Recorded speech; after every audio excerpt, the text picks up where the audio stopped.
Leak हुआ था। तकनीकी खराबी के बावजूद इस तैयारे को एयर शो में शामिल कर दिया गया, गैर मुल्की मीडिया रिपोर्ट कर रहा है। बात करते हैं तज्ज़िका तारिक रशीद साहब में ज्वाइन कर चुके हैं। तारिक रशीद साहब, बड़े बड़े दावे, बड़ी बड़ी भड़कियां, बड़ा घमंड, क्या कमेंट करेंगे सर? देखिए, जब आप झूठ बोलेंगे और झूठ पे झूठ बोलते जाएंगे और अपने अवाम को धोखा देंगे, यहाँ तक धोखा देंगे कि उनके ज्वाइंट चीफ बोल पड़े कि हमारे दिफाई जो अदारे हैं वो सही परफॉर्म नहीं कर रहे, वो करप्शन कर रहे हैं।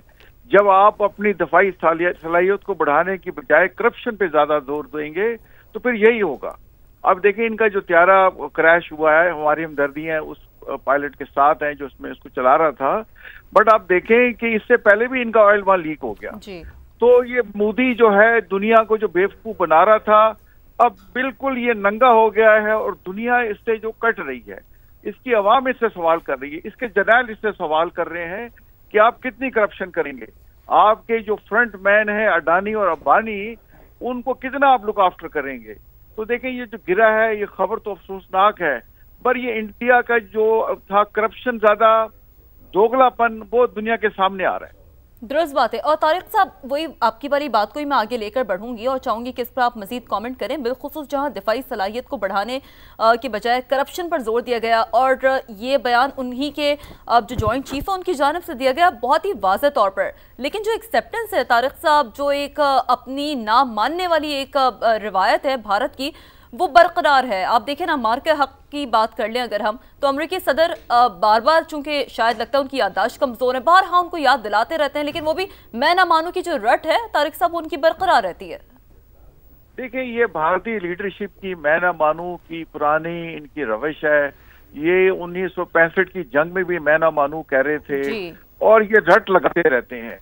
दुनिया को ये खुद भी अंदर भी मुल्क के झूठ बोल रहे थे और दुनिया को भी अपने झूठे बयानिया से समझ रहे थे कि पूरी दुनिया बेवकूफ है, लेकिन सच को आंच नहीं होती।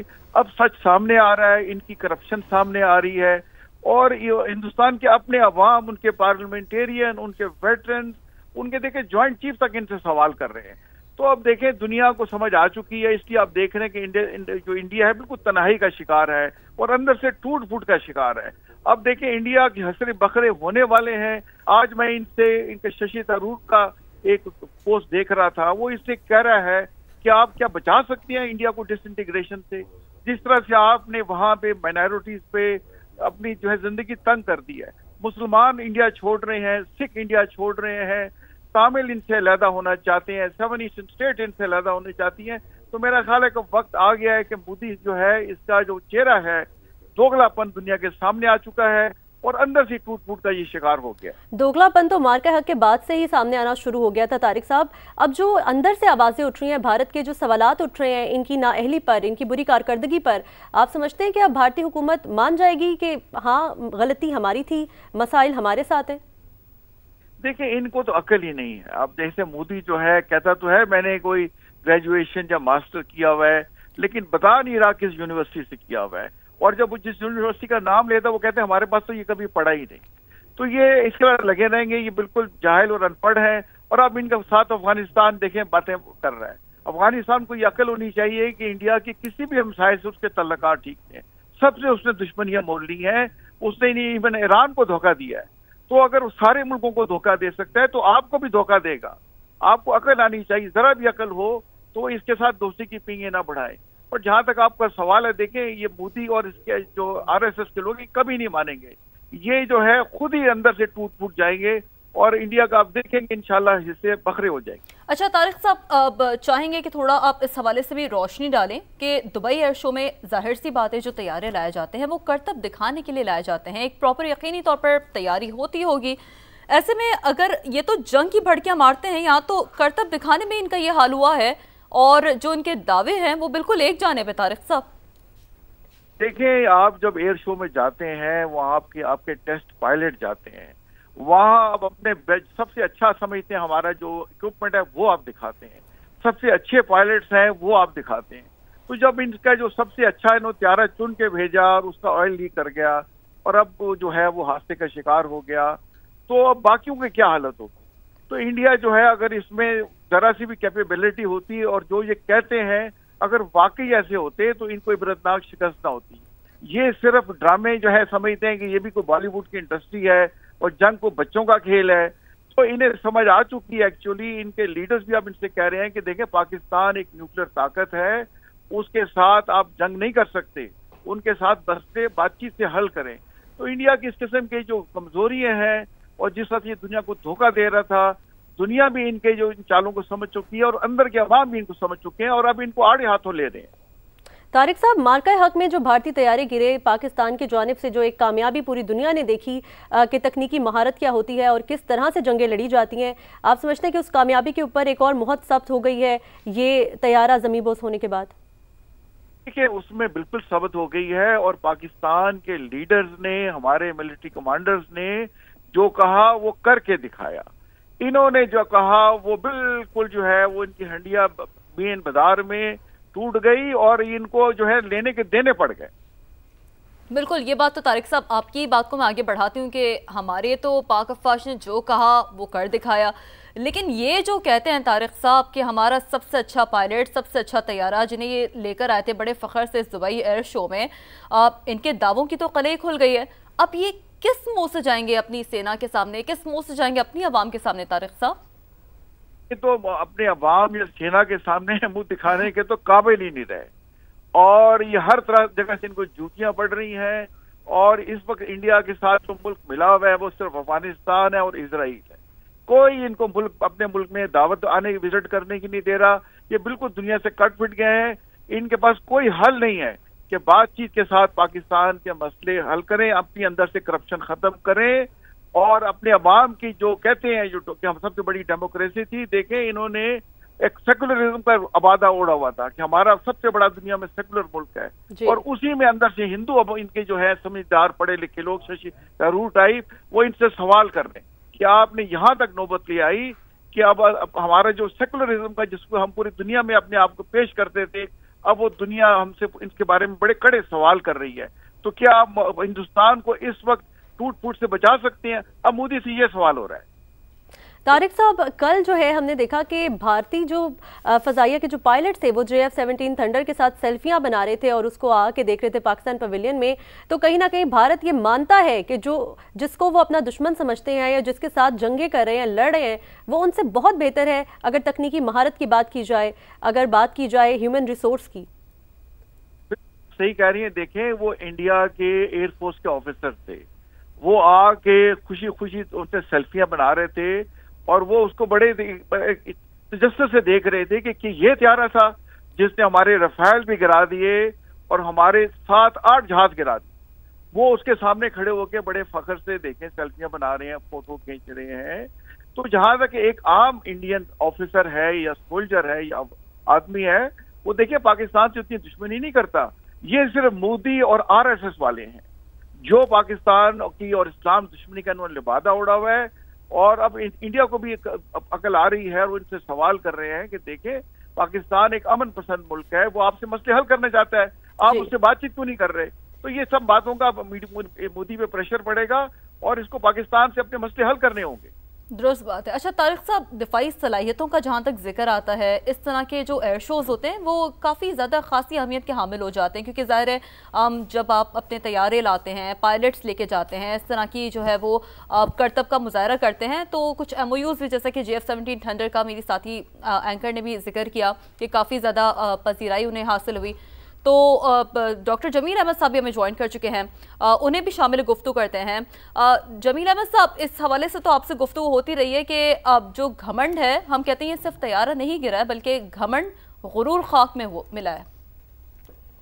जी बिल्कुल दुरुस्त फरमाया। गुरूर के साथ साथ उनकी आप अगर प्रैक्टिकली इसका जायजा लें और तजिया करें तो ये तेजास फाइटर जेट जो है, इसके तो लेके गए थे कि ये हमारा इंडिया की एक आन और शान वाला एयरक्राफ्ट है और उसको तो वो चाहते थे कि वो डिस्प्ले करें इसको और इंडिया के बारे में पता पड़े कि इंडिया इसको आगे जो है इसको प्रमोट कर सकता है जहाज को। एयर शो का तो मकसद यही होता है ना कि अपने आर्म्स एमुनेशन, अपने साजो सामान, एयरक्राफ्ट उसको नुमाइश करें और जब उसकी मनोरिंग करें तो दुनिया देखे।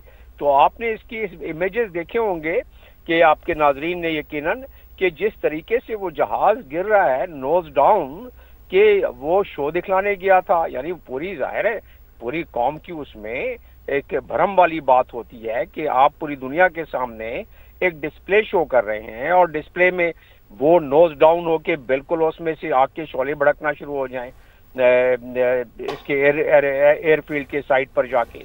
तो वो तो इसकी में अब आप कनेक्ट करने जरा जल्दी से कि दुनिया के नजरों में और दुनिया के उसमें अभी भी ताज़ा है कि जो मार्का हक के दौरान जो हजीमत हुई, जिस तरीके से जहाज उनके ढेर होते गए, जिसको कि मोदी एडमिनिस्ट्रेशन ने मारने की अब तक जुर्रत नहीं की, जबकि पूरी दुनिया उसको कह रही है।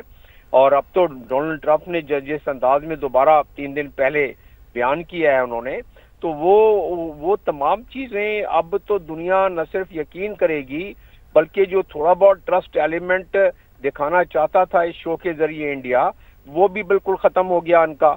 तो उस लिहाज से तो यकीनन इसमें कोई शक नहीं है कि बड़ी हजीमत उनको उठानी पड़ी है। एक डेमोन्स्ट्रेशन के लिए गए थे। दुबई एयर शो दुनिया का माना हुआ एयर शो है और उस एयर शो में दुनिया के एक से एक साजो सामान आते हैं। दुनिया के हर मुल्क से, ज्यादातर मुल्कों से एक्सपर्ट्स आते हैं और वो अपनी अपनी सलाहियतों का भी बताते हैं। वहां तो एक नुमाइश लगी होती है और सलाहियतों के साथ साथ अपने एरोबैट्स भी दिखलाते हैं, अपने करतब भी दिखलाते हैं जहाजों के, कॉम्बैट प्लान के। जिस तरीके से ये गिरा है और डेमोन्स्ट्रेट करते हुए गिरा है, पूरी दुनिया देख रही होती है। हमारे जीएफ थंडर ने जब डेमोन्स्ट्रेट किया तो पूरी दुनिया ने देखा उसको कि किस तरीके से उन्होंने डेमोन्स्ट्रेशन की।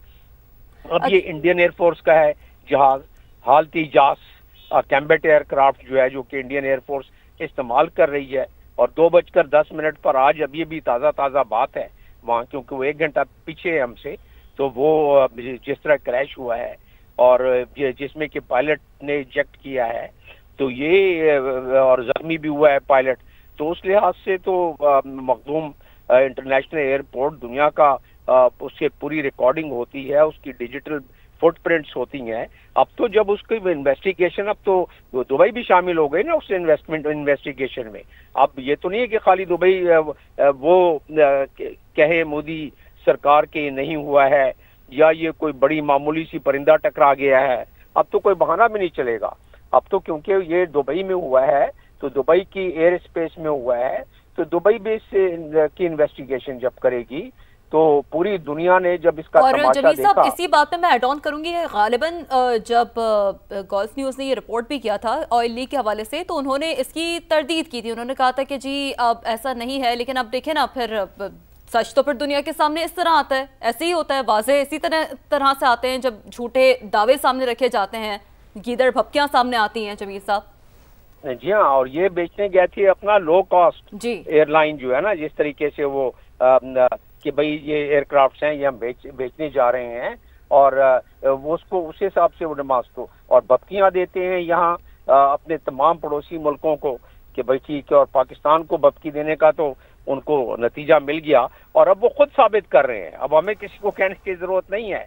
आग के शोले तो देखें, ये जो फुटेज आ रही है उसमें तो जिस तरीके से जहाज तबाह हुआ, जिस तरीके से आग लगी हुई है, जिस तरह से वो तमाशाई उसको देख रहे हैं और महसूस हो रहे हैं। और पूरी दुनिया भी तो उधर कर रही है डेमोन्स्ट्रेट। उनके जहाज नहीं गिरे, इनका जहाज गिर गया है वहाँ। और फिर वो काफी अपना सीना तान के 56 इंच का सीना तान के मोदी मियाँ जो है वो दावा कर रहे होते हैं कि नहीं, हमारा तो एक जहाज भी नहीं गिरा, हम तो बिल्कुल अब तैयार बैठे हुए हैं संदूर 2 करने के लिए। तो संदूर 2 का करने का जो ये दुनिया में नुमाइश दिखाने गए थे अपनी ताकत का, तो नुमाइश भी देख लिया, ट्रंप की बात भी सुन ली और दुनिया की जो रिपोर्टें आई हैं इस सिलसिले में, कांग्रेस में भी रिपोर्ट सबमिट हो गई है। अब तो मोहर उस पे मोहर लग गई है। तो अब इसके बाद संदूर 2 करने का अगर रिस्क लेना चाहते हैं पाकिस्तान के साथ, तो पाकिस्तान के तो तमाम अकाबरीन ने क्या दिया है कि ले लो रिस्क हमसे, आ जाओ दोबारा अगर करना है। देखें हम बिल्कुल तो भारत के लिए तो ये बेवकूफ़ी होगी जमील साहब कि अगर ये सिंदूर 2 का दोबारा सोचते भी हैं। और फिर तेजस की अगर बात करें तो इसकी तो पहले भी तारीख है, पहले भी 2 दफ़ा ये तैयारा गिर चुका है। राजस्थान में भी गिरा था, 2015 में भी ये तेजस तैयारा गिर चुका था। और मैं साथ ये भी ऐड ऑन कर दूं कि भारतीय सहाफ़ी ने इस बात की तस्दीक कर दी है कि विंग कमांडर विक्रम सिंह जो ये तैयारा उड़ा रहे थे वो जाँ बहक हो गए। जी हाँ, पहले जख्मी हुए थे, अस्पताल जाके वो जाँ बहक भी हो गए जिस तरीके से वो तैयारा गिरा है और वो जिस तरीके से उसने नजदीक आके इजेक्ट किया है, तो चांसेस तो यही थे कि बड़े कारगर किस्म की जख्म आए हैं। तो जाँ बहक हो गया, जाहिर है उससे जिस तरीके से जहाज गिरा है उससे यही अंदाजा होता है।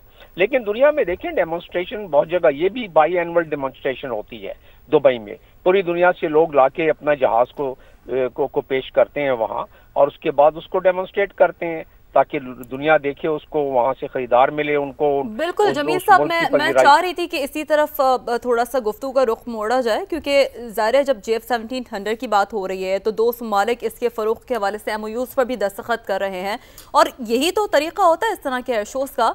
तो आपको नहीं लगता जहाँ पर दिफाई सलाहियतों की बात हो रही है, मुआहदों की बात हो रही है, तो ऐसे में जो भारत का एक तरफ दावा था उस पर जिन दो ममालिक ने इनके साथ अभी तक MOUs किए होंगे, गालिबन आप कोट कर सकते हैं, तो उस पर कितना ये असरअंदाज होगा? यानी कि इनकी प्रेजेंस तो जीरो हुई है एयर शो में। न सिर्फ ये बल्कि लोग तो वॉकआउट कर जाएंगे। MOU से वो छोटे मोटे मुल्कों ने एक दो ने किया हुआ है, लेकिन जो बड़े ममालिक हैं वो तो सोच भी नहीं सकते MOU करने का दफाई मामले में।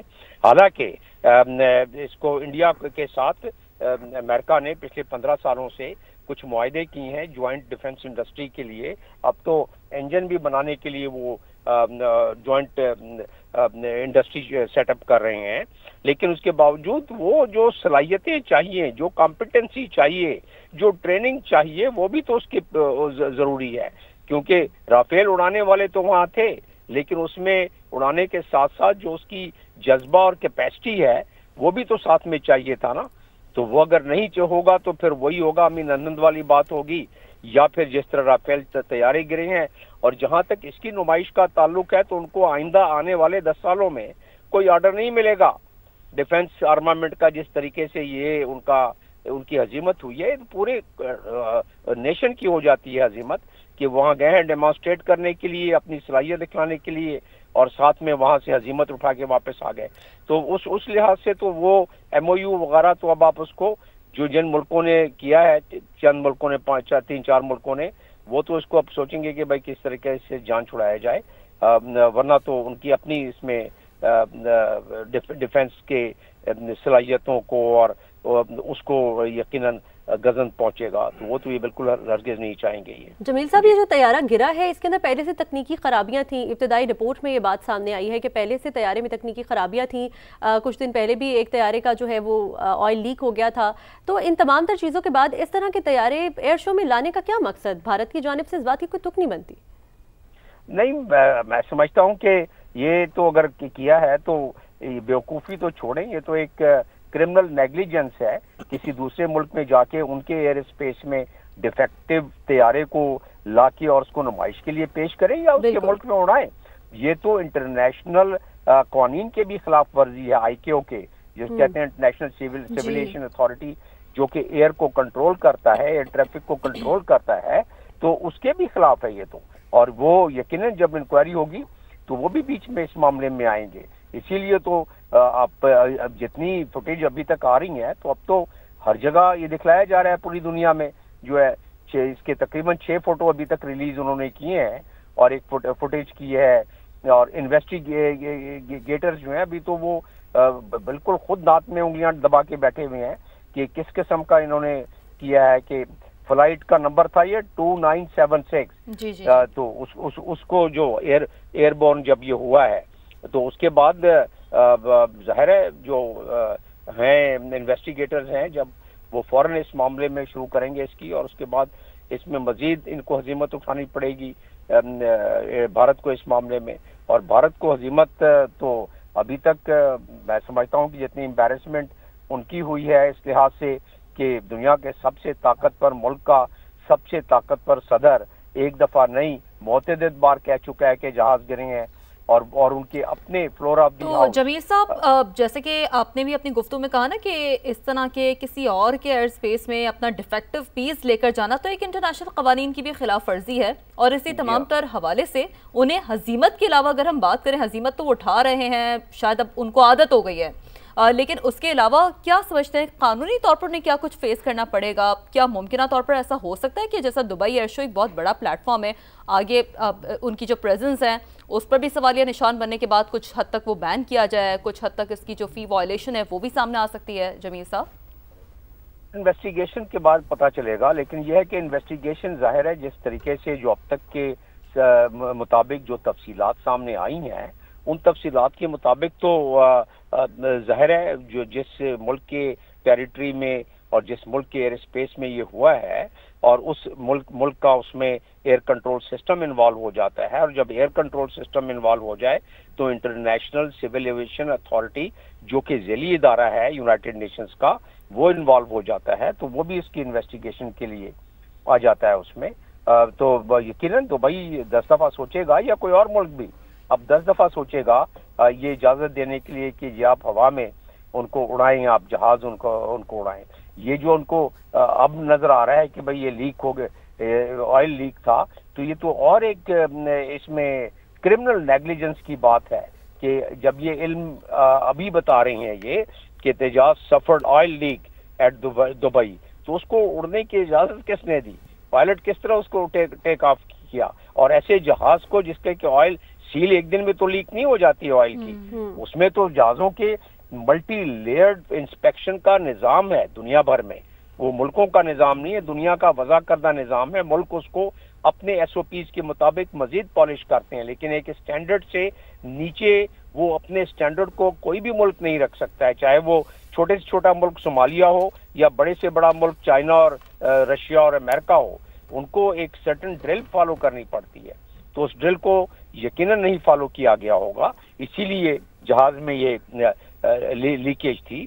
और लीकेज के बाद भी देखिए ये फाइटर प्लेन है, ये कोई पैसेंजर प्लेन नहीं है, और फाइटर प्लेन में भी बहुत सारे सेफ्टी सिस्टम होते हैं जी। एक लीकेज बंद हो गया तो यकीनन, ये तो टेक्निकल एक्सपर्ट्स आप इस पे ज्यादा रोशनी डाल सकेंगे, लेकिन उसमें ऑल्टरनेट निजाम होते हैं कि एकदम इस तरह के नोज डाइव के तरह। इसमें और भी अभी तो इन्वेस्टिगेशन आने दें, इसमें और भी जो खामियां हैं वो भी सामने आएंगी। जमील साहब, जिस तरह आप जिक्र कर रहे हैं कि तैयारी में बहुत सी खामियां थी और इतना आसान नहीं होता कि ऑयल लीक हो जाए उसके बाद पायलट को इजाज़त दे दी जाए कि वो तैयारा उड़ा सके। SOPs क्या होते हैं जब आप इस तरह एयर शो में अपने तैयारी लेकर या अपना दीगर सामान लेकर जाते हैं? क्या SOPs होते हैं जिनका ख्याल रखना होता है ममालिक ने? नहीं, SOPs ममालिक तो अंडर सर्टिफिकेट देते हैं ना, वो तो एक इंटरनेशनल निज़ाम के तहत सर्टिफाई करते हैं कि हम जिस मशीन को लेके आ रहे हैं। देखिए, किसी मुल्क के एयर स्पेस को आप इस्तेमाल करते हैं तो उस एयर स्पेस में आने के लिए आपको जो दुनिया के वज़ा करदा तरीका कार है, कायदे कानून है, उस कायदे कानून में जिस तरह की मैंने जिक्र किया ICAO कहलाता है, मुखफ़फ़ उसका ICAO है, लेकिन असल में वो कहलाता है इंटरनेशनल सिविल एविएशन ऑर्गेनाइजेशन। जैसा कि मैंने बताया कि वो अक़वाम मुत्तहिदा का ज़ैली इदारा है और वो इंटरनेशनल क़वानीन के मुताबिक चलता है।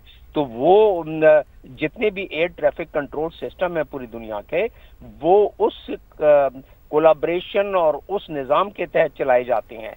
तो जब किसी के एयर स्पेस में कोई चीज फटती है, जाके जहाज फटेगा तो नुकसान भी तो करेगा ना उस मुल्क में जाके, और ये तो इंटरनेशनल कवानीन की भी वायलेशन है। और जमील साहब साथ ही मौजूद रहेगा air marshal retired Asim Suleman साहब भी हमें ज्वाइन कर चुके हैं, उन्हें भी शामिल गुफ्तगू करते हैं। आसिम साहब, सबसे पहले तो बहुत शुक्रिया आपके वक्त का।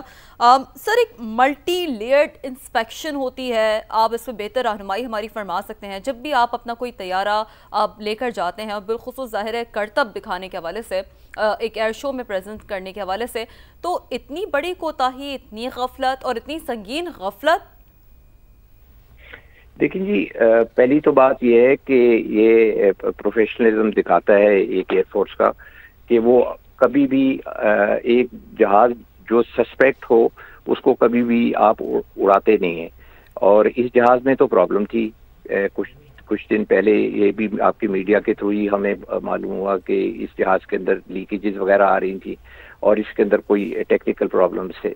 तो पहली तो चीज़ ये है कि जी अगर आपका जहाज टेक्निकली पूरी तरह काबिल नहीं होता उड़ने के लिए तो आप उसको उड़ाते नहीं।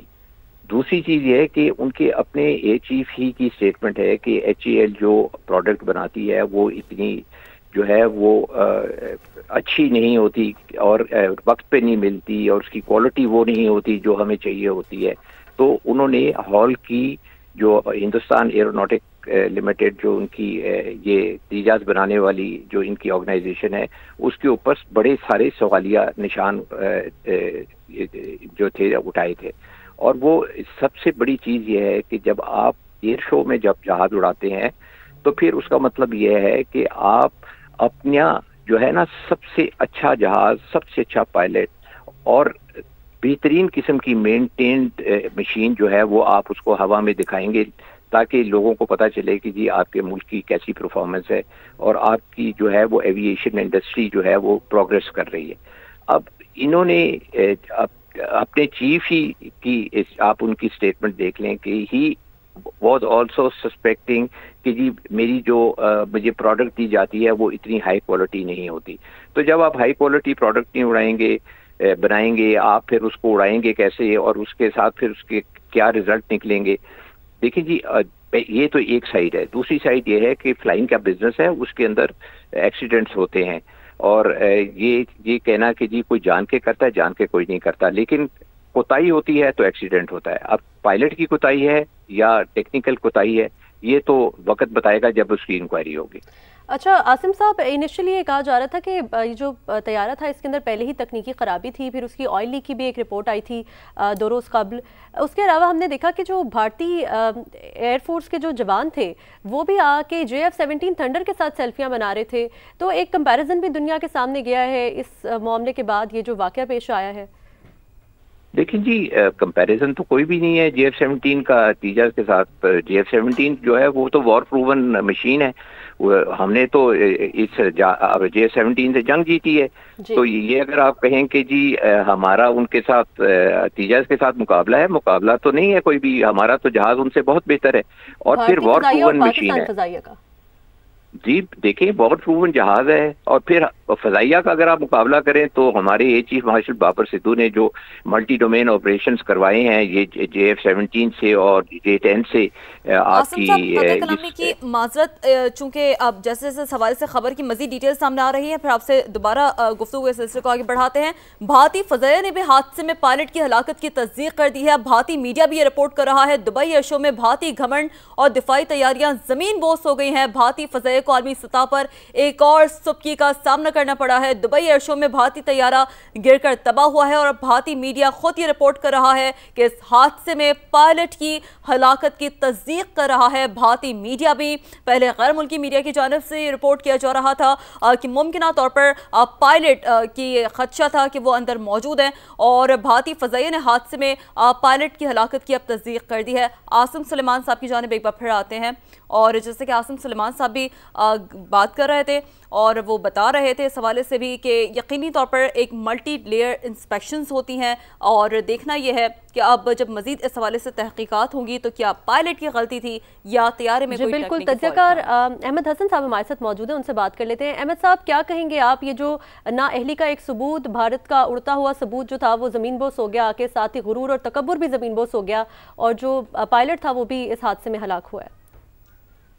जी देखें, इट्स अ ग्लोबल स्टेज के ऊपर इस तरह का इवेंट होना, इट्स अ ग्लोबल एम्बैरसमेंट और स्पेशली तेजाज जो कि पिछले काफी अरसे से उनके ऊपर जो इस प्लेटफॉर्म के ऊपर करप्शन की एलिगेशन थी, एयरफोर्स के अंदर से बहुत ज्यादा, इंडियन एयरफोर्स के अंदर से बहुत ज्यादा रेजिस्टेंस थी इस प्लेटफॉर्म को लेकर। और फिर उसके अलावा जो Indian government, specially Modi government, जो करप्शन स्कैंडल्स में एयरफोर्स के लोग, आर्मी के लोग जो तेजाज से रिलेटेड करप्शन स्कैंडल्स में, प्राइस ओवररन में इन्वॉल्व थे, उन सारों के लिए आज एक इंटरनेशनल एम्बैरसमेंट की वजह बना है तेजाज।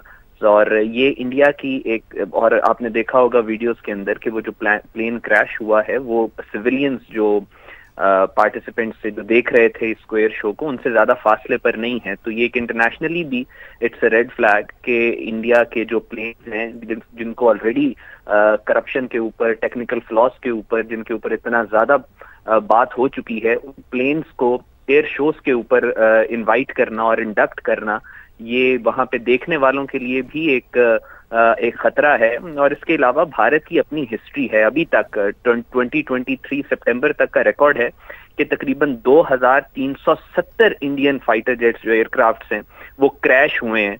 और ये एक पूरी दुनिया की किसी एयरफोर्स के इतने ज्यादा जो एयरक्राफ्ट्स हैं वो क्रैश नहीं हुए। सो ये एक अपने अंदर it's a global embarrassment for India कि ये अपनी इन्होंने जो एक प्रोफेशनलिज्म से हटा के अपनी एयरफोर्स को, नेवी को, आर्मी को हिंदुत्वाइज्ड और सेफ्रनाइज किया है, जो पोलिटिसाइज किया है, उसका खुमियाजा और नतीजा ये लोग भुगत रहे हैं। अच्छा, ये बात तो दुरुस्त है अहमद साहब के जो हजीमत है, ग्लोबल एम्बैरेसमेंट है, वो तो किसी से बहरहाल ढकी छुपी नहीं है। लेकिन थोड़ा चाहेंगे कि आप इस हवाले से भी रोशनी डाल सके कि इंटरनेशनल सिविल एविएशन के भी कुछ कवानीन होते हैं। आप अपना एक डिफेक्टिव पीस लेकर जा रहे हैं और ग्लोबली उसे प्रेजेंट कर रहे हैं, उसका क्या इम्पैक्ट आप समझते हैं पड़ सकता है? आप समझते हैं कि आगे कोई मुस्तकिल बैन की तरफ भी मामला जाते हुए दिख सकता है अगर यहाँ पर जो भारतीय तैयारे हैं उन्हें मजीद आगे के जो मुस्तकबिल में एयर शोज हैं उनके हवाले से? नहीं, देखिए, बिल्कुल एक इंटरनेशनल एक क्राइटेरिया होता है, एक स्टैंडर्ड होता है, लेकिन because we are living in a nation state system, तो उसमें नेशन स्टेट की एक अनसेड रिस्पॉन्सिबिलिटी होती है।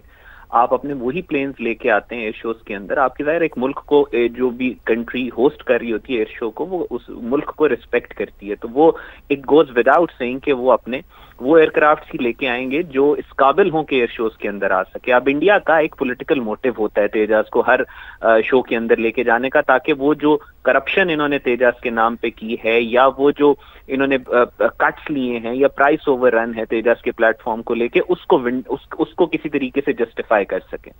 अब ये तो अल्लाह का शुक्र है कि बिल्कुल साथ जाके ये ब्लास्ट हुआ और ये गिरा, लेकिन इट वाज वेरी क्लोज। अभी जो आप वीडियोस भी देख रही हैं वहां पे भी लोग कह रहे हैं कि बिल्कुल हमारे साथ गिरा, और वो खौफजदा थे कि कहीं पे ये जो स्टैंड्स के ऊपर लोग मौजूद हैं या जो देख रहे हैं इसको उनके ऊपर आके ना गिरे। तो जाहिर है ये एक रेड फ्लैग है ये जो एयर शोज पूरी दुनिया में हो रहे हैं उनके लिए भी, कि उन्होंने इंडियंस को जो प्रिविलेजेस दिए जाते हैं एयर शोज के अंदर वो उन्होंने नहीं देने, और उन्होंने अपनी सिक्योरिटी और सेफ्टी को खुद एग्जामिन करना है। आप इंडियन एयरफोर्स के ऊपर या इंडियन आर्मी के ऊपर इस तरह की चीजों को नहीं छोड़ सके। इट्स मेजर एम्बैरेसमेंट जिसके रिपल्स और इम्पैक्ट आने वाले बहुत अरसे तक इंडिया पे रहेंगे। अहमद साहब, जैसा कि अभी आपने जिक्र किया करप्शन के हवाले से जो तेजस के नाम पे की गई, भारत के अंदर से भी अब आवाजें उठ रही हैं, और पहले ही ये तैयारा सोशल मीडिया पे भी बहुत बदनाम था। तो एक फॉल्टेड तैयारा एयर शो में लेकर जाने का क्या मकसद, जबकि ये लोग जानते थे कि उस तैयारे में फॉल्ट है, और 2 दिन पहले उसकी ऑयल लीकेज रिपोर्ट भी सामने आई? जी, मैंने वही आपसे अर्ज किया ना कि इस पे तो एक इंडिया की बड़ी मशहूर बॉलीवुड की मूवी भी बनी है ये तेजास की करप्शन के ऊपर और इन सारी चीजों के ऊपर। इनको इस तरह से एक तरह से ये भी एक फ्लाइंग कॉफिन है, और ये बात ये है कि इसको लेके जाने का मकसद ये होता है कि इंडिया की वो पॉलिटिकल एलीट या वो मिलिट्री की black sheeps, Indian military air force की ब्लैक शीप्स जिन्होंने तेजास के ऊपर करोड़ों नहीं अरबों रुपए की करप्शन की है, वो किसी तरीके से इस प्लेटफॉर्म को जस्टिफाई कर सकें। अपना पायलट तो उन्होंने गवाया ही गवाया, लेकिन उसके साथ साथ इन्होंने बहुत सारे लोगों की जानों को रिस्क पे डाला, सिर्फ अपनी करप्शन, अपनी हिंदुत्वाइज्ड जो एक रजीम का एक मोटिव है कि उन्होंने अपनी एयरफोर्स को पॉलिटिसाइज करना है, अपनी नेवी को पॉलिटिसाइज करना है, अपनी आर्मी को पॉलिटिसाइज करना है, और उसकी आड़ में इन्होंने बेतहाशा करप्शन करनी है।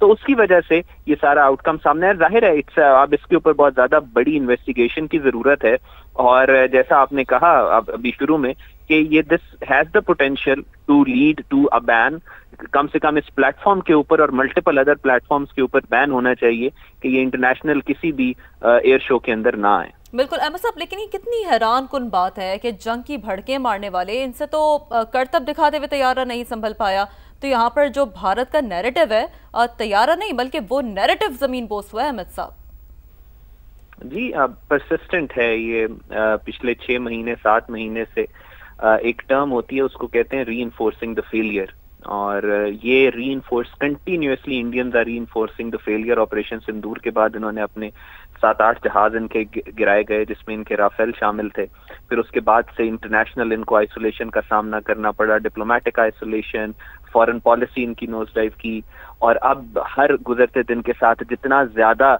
ये पॉलिटिसाइज करते हैं पाकिस्तान के ऊपर अटैक करने को, उतना ज्यादा इनको कहीं ना कहीं से किसी ना किसी शेप या फॉर्म से with in Indian military, with in Indian politicians, इसके अंदर से आपको रेजिस्टेंस मिलती है। और फिर उसके साथ इस तरह के जो इवेंट्स होते हैं जो कि क्योंकि पूरी दुनिया माइक्रोस्कोप लगा के इंडियन आर्मी को, एयरफोर्स को, नेवी को ऑब्जर्व कर रही है आफ्टर ऑपरेशन सिंदूर, ये देख रही है कि ये क्या कर रहे हैं, तो जाहिर है इतना प्रेशर इनके ऊपर है ये सस्टेन नहीं कर सक रहे, और फिर ये इस तरह के जो मसले मसाइल इनके हो रहे हैं, चाहे ऑयल लीकेजेस हो, चाहे एयर शो के अंदर इनके ब्लंडर्स हों, चाहे इनकी एयर चीफ की, आर्मी चीफ की इनकी स्टेटमेंट्स हों जो कि इनके ऊपर ही आके वापस गिर जाती हैं। सो इट्स बेसिकली जो इनका जिंगोइज्म है वो that is haunting them back. Jingoism इनको दोबारा से हॉन्ट तो कर रहा है, लेकिन सिंदूर 2 की जो भड़कें हैं वो अभी तक ख़त्म नहीं हुई हैं। और ये जो हमने मनाजिर देखे तैयारा गिरने के, ये बताया जा रहा है कि एक माहिर पायलट चला रहा था, तो तकनीकी खराबी की वजह से ये तैयारा गिरा है।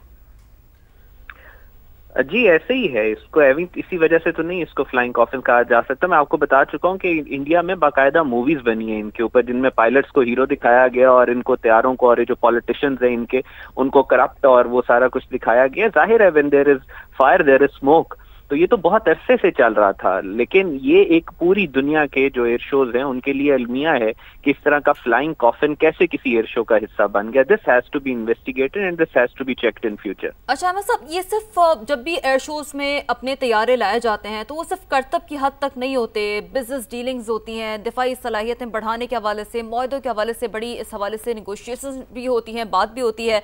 और अभी जैसे कि हम इस खबर को ही सिर्फ मॉनिटर कर लें तो इस हादसे के बाद जो तेजस तैयारा बनाने वाली कंपनी है उसके शेयर्स गिर गए हैं। हिंदुस्तान एरोनॉटिक्स के अब जो शेयर्स हैं अहमद साहब, वो 2.62% उसमें कमी आ गई है। तो ये कितना एक बड़ा आप समझते हैं इम्पैक्ट हो सकता है इससे भारतीय मईशत को? जी बिल्कुल ऐसे ही है। देखें, इसमें इंडियन इकोनॉमी या इंडियन एयरफोर्स या प्रोफेशनलिज्म की बात मुझे नहीं लगता कि उसको इतना ज्यादा ये they are concerned about it.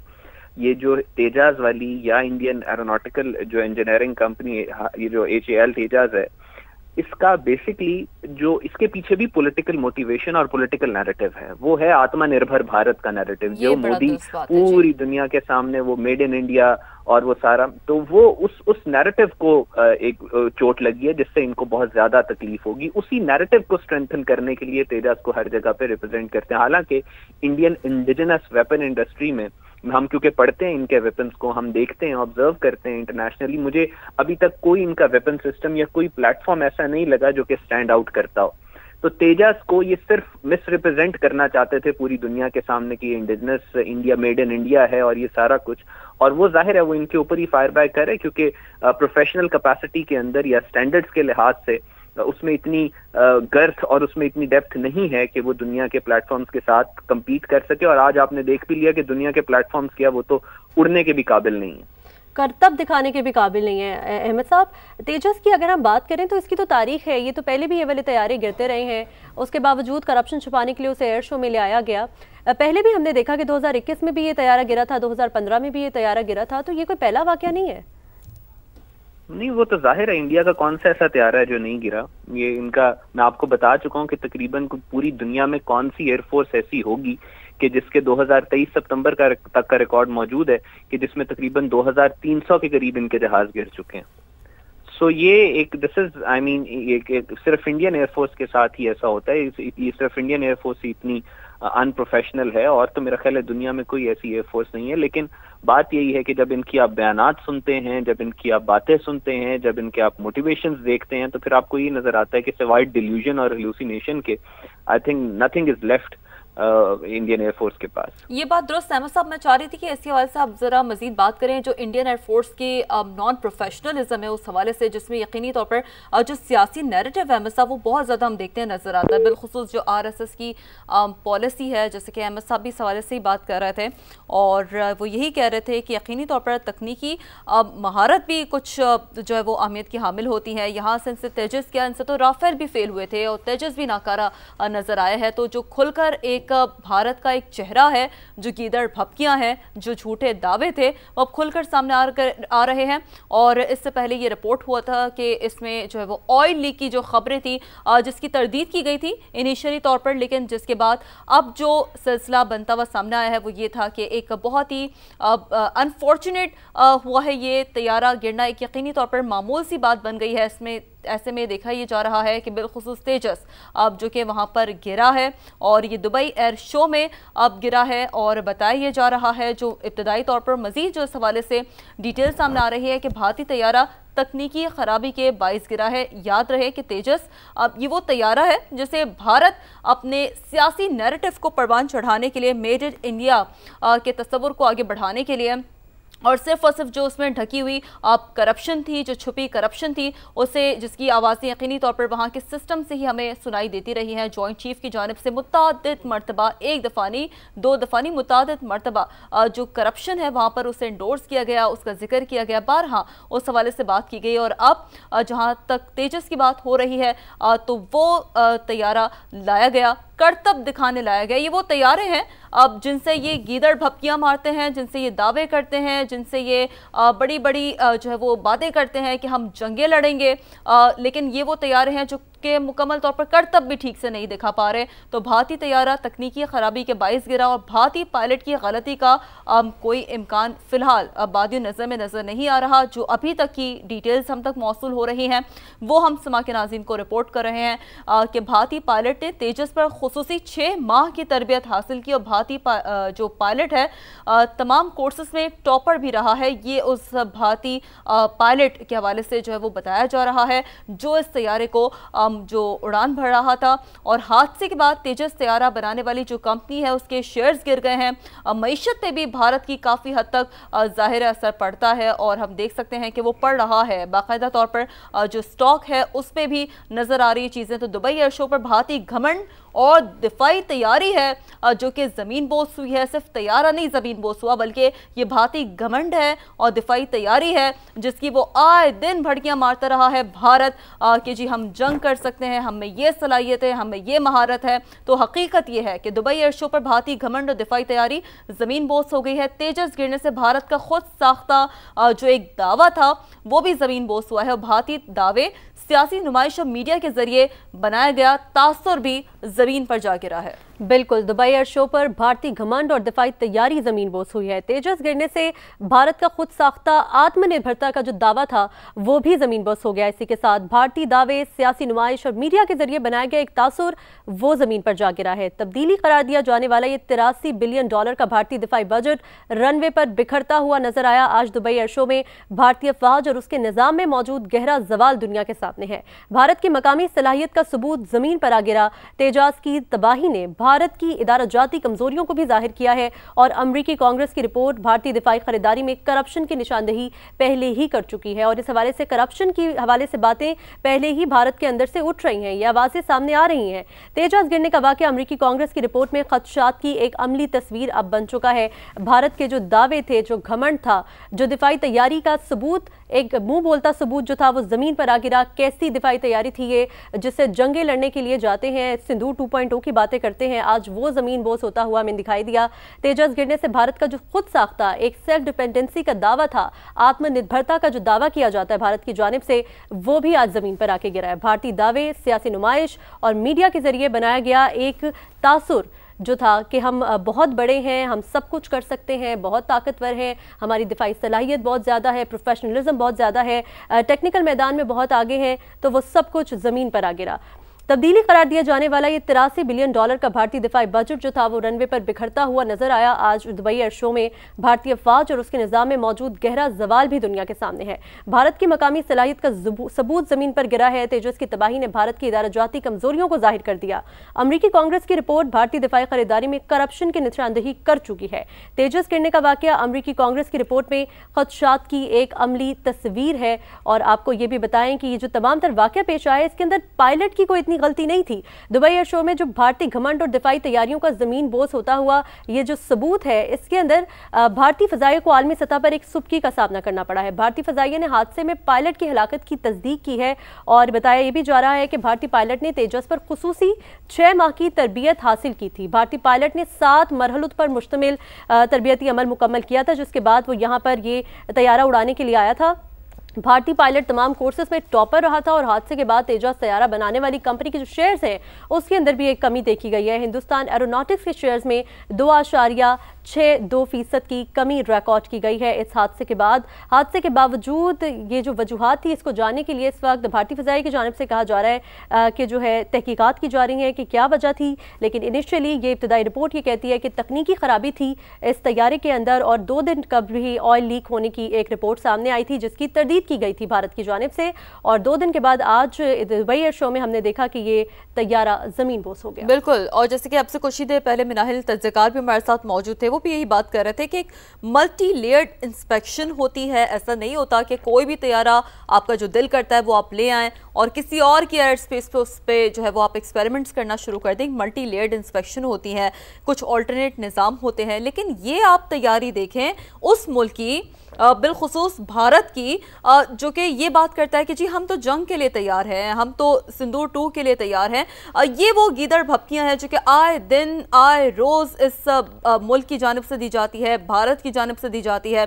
और ये है वो तैयारी इस वक्त आप देख रहे हैं समा के नाज़रीन, ये वो तैयारी है उनकी जिस पर रोज़ाना गीदड़ भपकियां सामने आती है मोदी की जानिब से, और सिंदूर 2 की बात की जाती है। दुबई एयर शो के मनाजिर हैं, किसी और की मुल्क की एयर स्पेस की खुल्लम खुला ये वायलेशन है। और इंटरनेशनल सिविल एविएशन के जो लॉज होते हैं उसमें काफ़ी हद तक अगर देखा जाए तो उनमें भी जो है वो एक हजीमत का सामना उसके थ्रू यकीनी तौर पर, कानूनी तौर पर, लीगली तौर पर भी, और ग्लोबल एक एम्बेरसमेंट है, ग्लोबली हजीमत है जो कि भारत उठा रहा है, पहले भी उठाई है। लेकिन वही बात है कि भारत की जो मैं ना मानू की रट है वो हमेशा बरकरार रहती है, और यही कुछ सूरत हाल हमें इस वक्त भी बनती हुई नजर आ रही है। दुबई एयर शो पर भारतीय घमंड और दिफाई तैयारी है ये ज़मीन बोस हुई है। तेजस गिरने से भारत का एक खुद साख्ता जो एक दावा था वो भी ज़मीन बोस हुआ है, क्योंकि हमेशा जब भी बात आती थी तेजस तैयारे की तो इस हवाले से जो अमेरिकी कांग्रेस की रिपोर्ट भी शाया हुई थी जिसमें बहुत ही वाज़ेह अल्फाज में करप्शन जो भी होती रही है वो भी बेनकाब होती रही है, और बताया गया था कि किस हद तक जो है वो जो भारत का दिफाई साजो सामान है उसमें बहुत हद तक जो करप्शन है वो सामने आई थी। और अब वो सिर्फ दावे नहीं हैं, अब वो सिर्फ बातें नहीं हैं, वो हक़ाइक़ हैं जो कि पाकिस्तान तो बारहा आलमी फोरम से बात करता रहा है, जिक्र करता रहा है, डोजियर्स के ज़रिए भी जो इनका घमंड है वो बयान करता रहा है। लेकिन वही बात है कि अब कुछ चीज़ें जो कि इस वक्त पूरी दुनिया के सामने आ गई हैं, और ऐसे मुतादिद वाक़यात हैं, ऐसी बहुत सारी चीज़ें हैं अगर तवातुर के साथ देखा जाए। बिलखुसूस मार के हक़ में तो पाकिस्तान ने भरपूर अपनी महारत से, तकनीकी महारत से, अपना जो डिफेंस सिस्टम है, हमारी जो पाक फ़ौज हैं, हमारे जो पायलट्स हैं, हमारे जो कैप्टन्स हैं, उन्होंने बहुत ही ज़बरदस्त उन्होंने जो प्रोफेशनलिज्म है, बहुत ही रिस्पॉन्सिबिलिटी है उसका मुज़ाहरा किया था। लेकिन ये जो इस वक्त आप देख सकते हैं विजुअल्स हैं, ये वो मनाजिर हैं जो कि तेजस गिरने से जो भारत का खुद साख्ता दावा है उसके ज़मीन बोस होने की मनाजिर है। भारतीय दावे हो, सियासी नुमाइश हो, मीडिया के ज़रिए बनाया गया ये वो तासुर है जो कि ज़मीन बोस हुआ है, ज़मीन पर जा गिरा है। अपनी सेना के आगे बारहा भारत ये बात करता रहा है और अपनी जो अवाम है उसे बेवकूफ़ बनाता रहा है दिफाई सलाहियतों के हवाले से। अब ये सब कह के कि हम जंग के लिए तैयार हैं, लेकिन अब जो दावे हैं वो खुलकर सामने आ गए हैं, पहले भी सामने आए हैं। लेकिन वही बात है कि भारत की हमेशा मैं ना मानू की जो रट है वो बरकरार रही है। तब्दीली करार दिया जाने वाला ये $83 बिलियन का भारतीय दिफाई बजट है नाजरीन, जो कि इस वक्त रनवे पर बिखरता हुआ नजर आ रहा है। ये वो रनवे है, और ना सिर्फ यहाँ पर ये बात गौर तलब है कि देखा जाए तो किसी और के एयर स्पेस में अब जो इंटरनेशनल सिविल एविएशन है उन कवानीन की वायलेशन हुई है, जो क्लाइमेट एक्शन पॉलिसीज होती हैं उनकी वायलेशन हुई है। बल्कि यहाँ पर एक इंतहाई अहम और गौर तलब बात, हैरान कर देने वाली बात ये भी है कि जो सेफ्टी और सिक्योरिटी है, आप देख सकते हैं यहाँ पर ये वो लोग हैं, कितना करीब से वो उस चीज़ को देख सकते हैं, कितना करीब से वो मॉनिटर कर पा रहे हैं। तो खुदा ना खासा यहाँ पर ये वो लोग हैं जो बहुत फ़ख्र से अब ये एयर शोज़ देखने आते हैं और ये करतब देखने आते हैं। खुदा ना खासा अगर जिस तरह से ये तैयारा ज़मीन बोस हुआ है, कोई भी बड़ा सानहा, कोई भी बड़ा हादसा रोनुमा हो सकता था।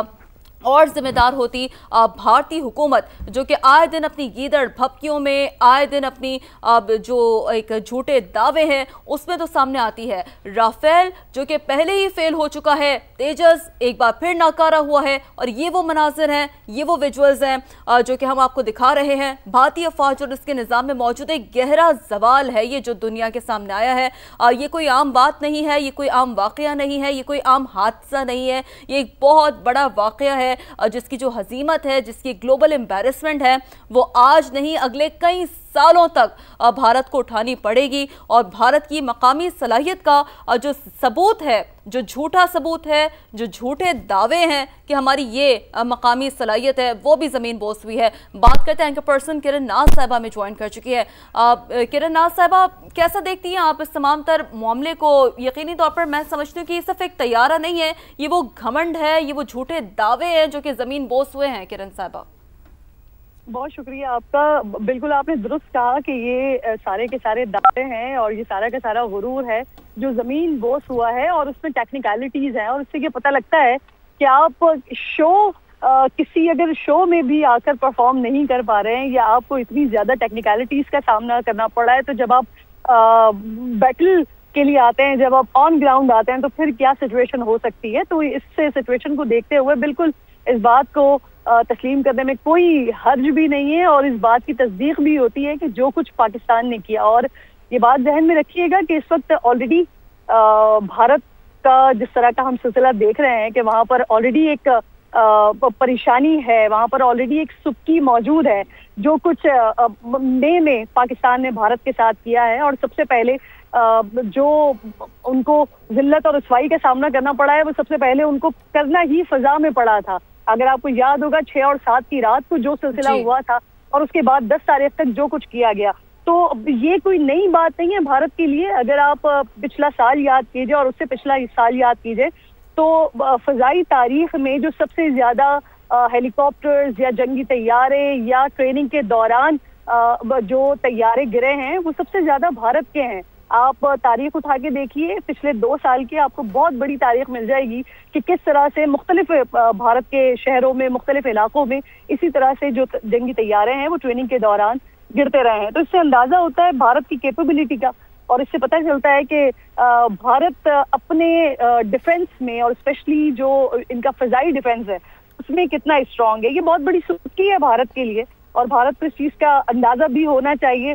और भारत को पता होना भी चाहिए कि जो कोशिश वो कर रहा था इलाके का चौधरी बनने का, इस खत्ते का, एशिया का चौधरी बनने का, तो अगर आपकी अपनी तैयारी ऐसी हो। और मेरे जहन में तो एक वो बड़ा फनी सा डायलॉग आ रहा था एक मूवी का कि अगर उड़ा नहीं सकते, चला नहीं सकते, तो उड़ाते क्यों। तो यही सिचुएशन है भारत की इस वक्त। जिस तरह का एयर शो में जो हमने उनका तैयारा गिरते हुए देखा है, ये भारत का तैयारा नहीं गिरा है, बल्कि ये भारत का गुरूर गिरा है।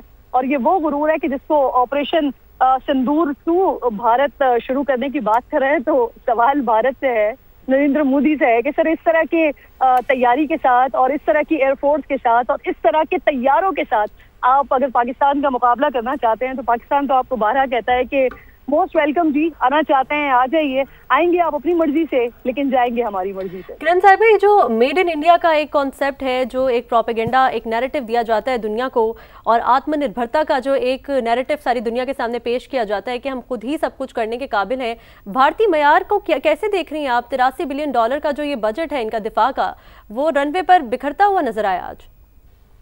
अच्छा, भारत का जो डिफेंस का बजट है, उससे पहले भारत ने जहां जहां सुक्की करवाई है, मतलब खुद तो एक्सपोज हो ही रहे हैं, लेकिन इसके साथ साथ आप देखिए कि राफेल तैयारे, जिसका बहुत ज्यादा जोम था भारत को, और जब अभिनंदन वाली एपिसोड हुई थी, तो उस वक्त नरेंद्र मोदी ने कहा था कि हमारे पास अगर राफेल होते तो आज सिचुएशन कुछ और होती। तो जब इनके पास राफेल आ गए, उसके बाद क्या सिचुएशन हुई वो भी हमारे सामने है।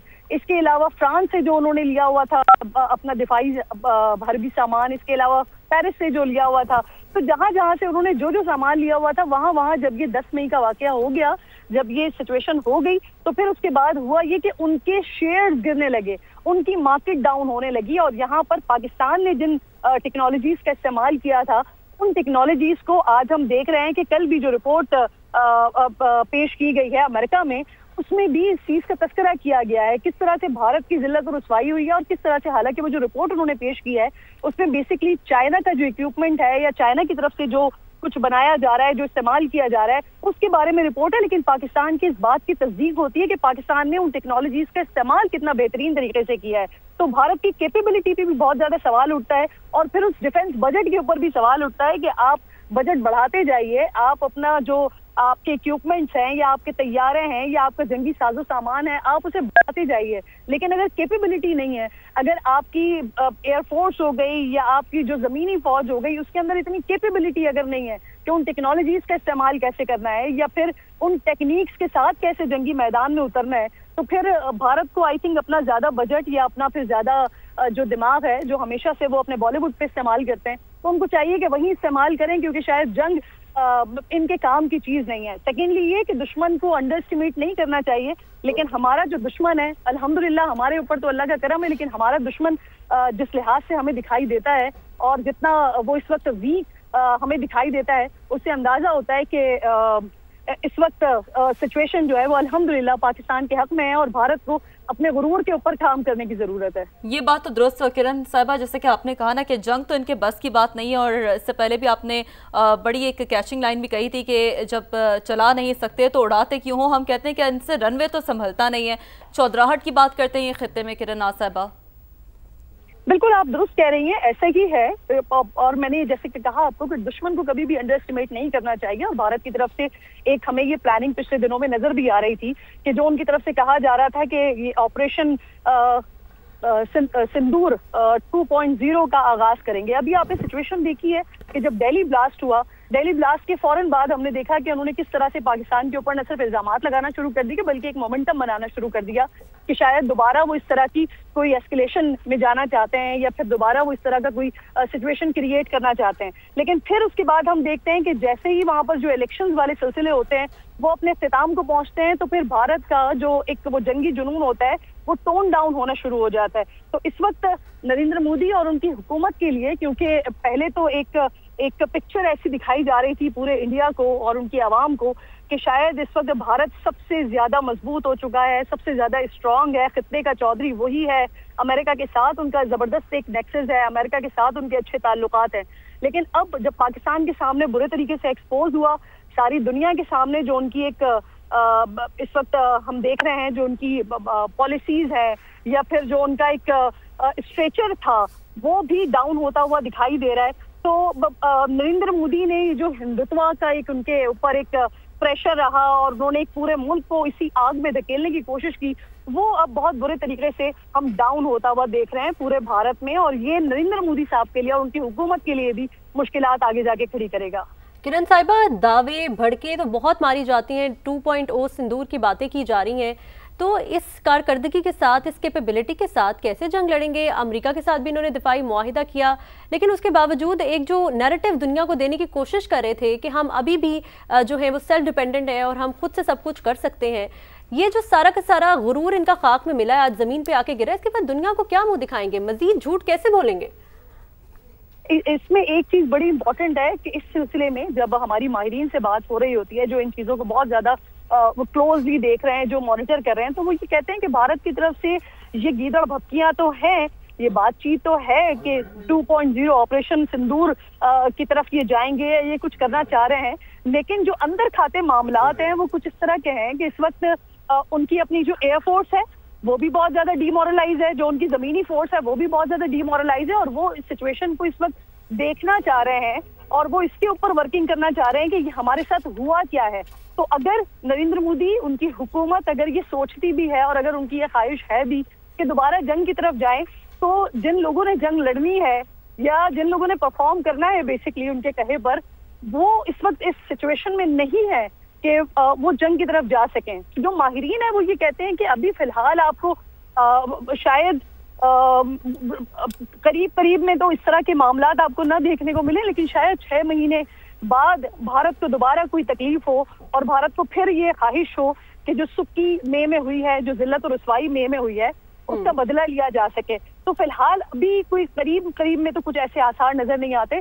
जो माहिरीन है, खासतौर पे जो पाकिस्तान में बैठे हुए हैं, जो इन चीजों को बहुत क्लोजली मॉनिटर करते हैं, उनकी ये राय है कि इस वक्त अभी भारत की तरफ से सिर्फ हमें ये गीदड़ भपकियां ही नजर आएंगी, या अगर उनको कुछ करना हो तो शायद वो अपने मुल्क के अंदर ही करें। इसमें एक और बात बड़ी इंपॉर्टेंट जो मैं आपके सामने रखना चाहूंगी कि आप देखिए कि कुछ अरसे से जब से हमने ये देखा कि ये जो हिंदुत्व नजरिया है और भारत में जिस तरह से मुसलमानों के ऊपर तशद्दुद हो रहा है, या मुसलमानों के साथ या जो दीगर अक़लियतें हैं उनके साथ जो रवैया रखा गया है, तो भारत कोशिश कर रहा है कि किसी तरह से वो चाहे फितना उल खवारिज को इस्तेमाल किया जाए, फितना उल हिंदुस्तान को इस्तेमाल किया जाए, पाकिस्तान में दहशतगर्दी फैलाई जाए, पाकिस्तान में बेअमनी फैलाई जाए, लेकिन उनके अपने मुल्क में अब रिटेलिएट करना शुरू किया है लोगों ने।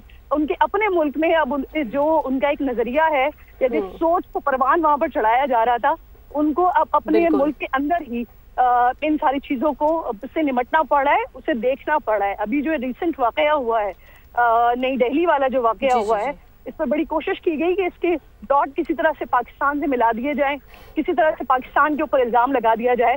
जो हमने पहलगाम में भी देखा था कि विदिन 12 मिनट्स, ये मतलब तारीख में ऐसा कहीं नहीं मिलता कि 12 मिनट के अंदर अंदर आपको पता लग जाए कि ये कहाँ से हुआ है अटैक, और 12 मिनट के अंदर अंदर आप ये बता दें कि किस तरह से दहशतगर्द आए थे, या किस तरह से किस मुल्क के साथ उनका नेक्सस था, और किस तरह से आगे उन्होंने अटैक किया था।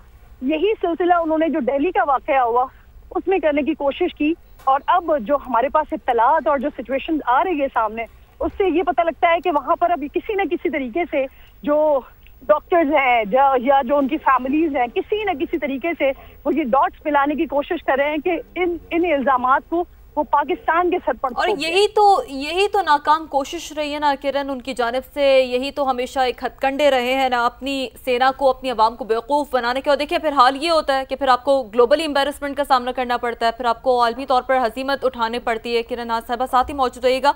आप ही की बात को मैं ज़ैगम खान साहब हमें ज्वाइन कर चुके हैं तज्ज़िकार, उन्हें भी उनकी तरफ लेकर बढ़ती हूँ। ज़ैगम साहब, आप कैसे देखते हैं? हम ये समझते हैं कि ये तो इदारा जाती ज़वाल है जो कि इस वक्त ना सामने आया है अब भारत का।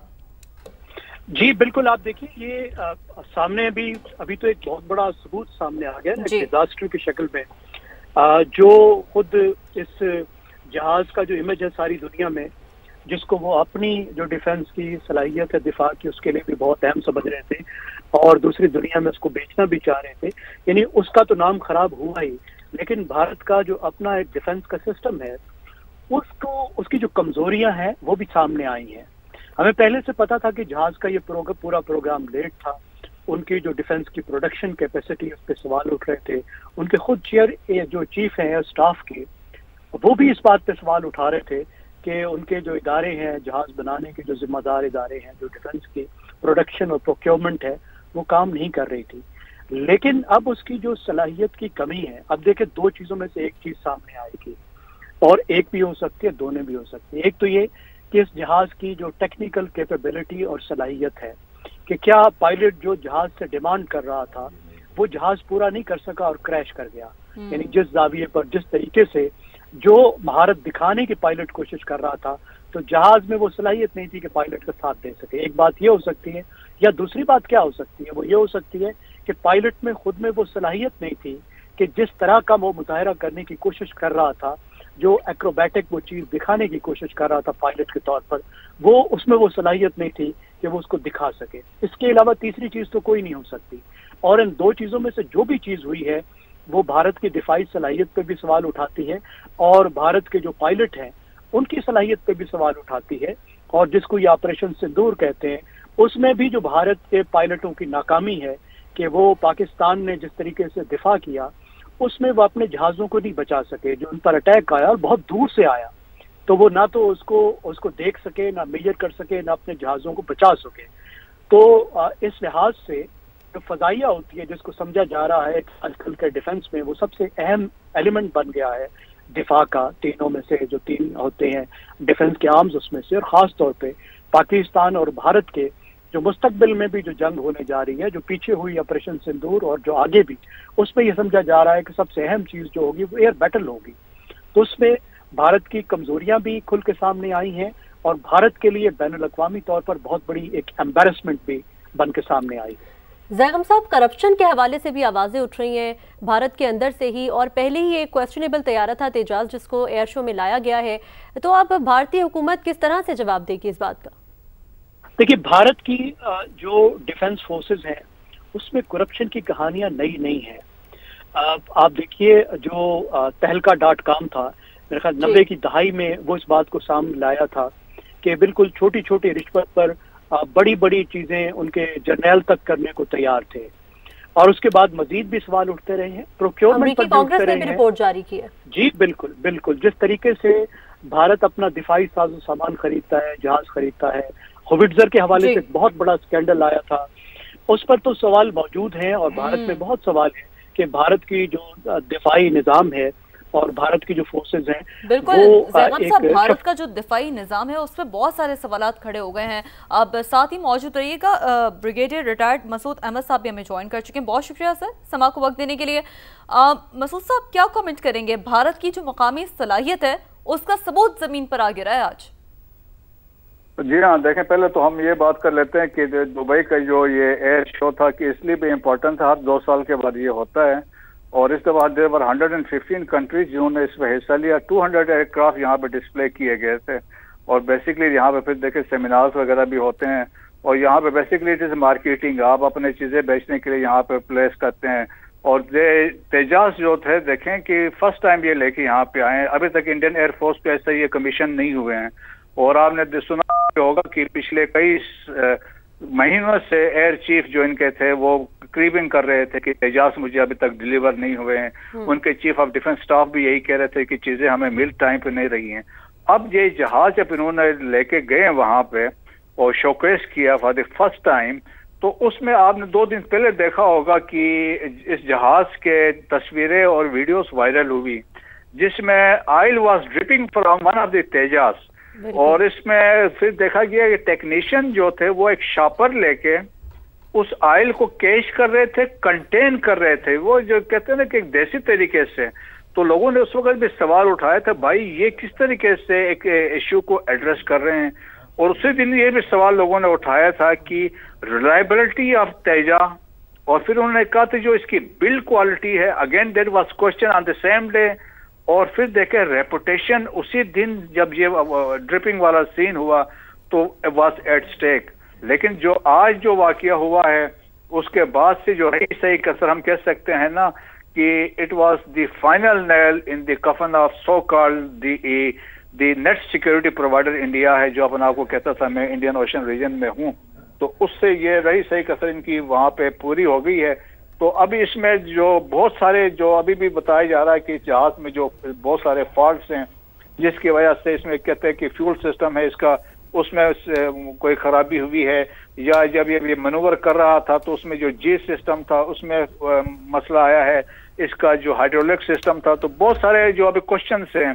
तो जहाज की credibility has been no question कि ये जहाज था कैसा था। हाई स्पीड बताते हैं कि उसकी वजह से जो एरोडायनेमिक्स का भी लोग क्वेश्चन कर रहे हैं कि जो जब इन्होंने जो डेमोन्स्ट्रेट करने की कोशिश कर रहे थे that was a failure, propellers की फेलियर की बात हो रही है। सो देयर आर 101 लोग अभी क्वेश्चन रेज कर रहे हैं। फिर अभी देखिए खबरें भी आ रही हैं, हिंदुस्तान एरोनॉटिक्स लिमिटेड जिन्होंने इस जहाज का बनाया था उनके शेयर्स गिर गए हैं।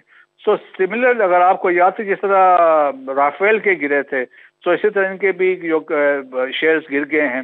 तो ये जहाज देखें जो अभी तक कमीशन नहीं हुआ, इंडियन एयरफोर्स को डिलीवर नहीं हुआ, तो that plane has that aircraft has crashed. तो इससे बड़े सवाल हैं, इंडिया की क्रेडिबिलिटी पे सवाल होंगे। अब दुनिया मानेगी कि जो हम पहले सोचते थे जिस तरह पाकिस्तान ने उनको हैंडल किया मार्के हक और बुनियाद मखसूस में विद जेट एंड सी हमने राफेल गिराया। So it is the professionalism आपकी जो है, और इसके साथ आपकी लीडरशिप काउंट करती है, और जिसकी वजह से फिर आपने सिनर्जी देखी, मल्टी डोमेन ऑपरेशंस में हमने ऑपरेट किया, और 4 दिन में द सो कॉल्ड जो इंडिया की मिथ थी, इनविंसिबिलिटी थी, हमने उसको ग्राउंड कर दिया था।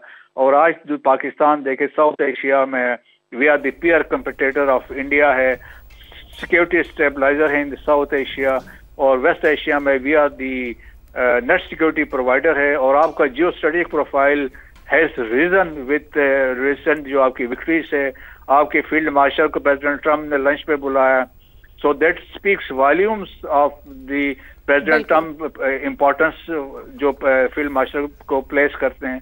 सो ये लीडरशिप आपकी काउंट करती है, ये चीजें जब आप डिलीवर करते बिल्कुल हैं बहुत काउंट करती है। और इस वाक़े के बाद जो भारत की सलाहियतें हैं, मकामी सलाहियत हो, दिफाई सलाहियत हो या उनकी नाअहली हो, उस पर बहुत से सवालात जन्म ले रहे हैं। बहुत शुक्रिया। दिफाई तज्ज़ियाकार मसूद खान साहब हमारे साथ मौजूद थे।